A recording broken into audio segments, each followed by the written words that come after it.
Your brand new iPhone deserves the best protection, and the iLune 3-pack screen protector plus 3-pack camera lens protector has you covered. Don't take risks with your iPhone. Click the link in the video description to shop now on Amazon. Welcome to Electro Drive News. I'm your host today. A Volvo Hybrid owner in the UK is facing a hefty bill of £7,500 after her electric rear axle drive system failed just 4.5 years into its life. This story has all the hallmarks of a classic money-making scheme, but let's dive deeper. The woman, Terri-Anne Smith, bought her Volvo XC60 T8 in 2021 for around £40,000. She thought she was getting a reliable vehicle with a plug-in hybrid system that would reduce her emissions. But just weeks before the lease was due to end, the ERAD unit started making a grinding noise, leaving her stranded on the school run. According to Volvo's own guidelines, the ERAD system should be serviced at their dealerships directly, but Terri-Anne had taken her car to a local garage for maintenance.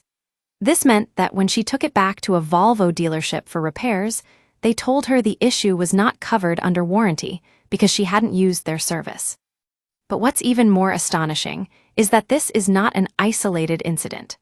Volvo owners have been complaining about the ERAD system on social media and forums for years, with many claiming that the company has refused to help them despite overwhelming evidence of the problem. One man, Matthew Dean, who founded a Facebook group to report ERAD issues, received a £7,000 repair bill after his car's system failed. He had always taken it to Volvo garages for servicing, but they still wouldn't help him. The company's response to these claims is often dismissive and unhelpful. Terri-Anne's story has left her feeling anxious, stressed, and angry. She's now been forced to pay a £7,500 repair bill that she refuses to pay. She's even taken to the Motor Ombudsman to report Volvo's failure to help with this issue. So why is this happening? One theory is that if Volvo were to admit one fault with ERAD, it would open the floodgates to a wave of claims from other owners who are also struggling with these faulty systems. It seems like a classic case of a company trying to shift the blame and avoid responsibility. The question now is what will happen next. Will Volvo take responsibility for its own products and start fixing the ERAD problem, or will it continue to prioritize profits over customer satisfaction?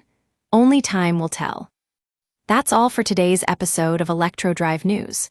Thank you for watching, and we'll be back with more news on this developing story.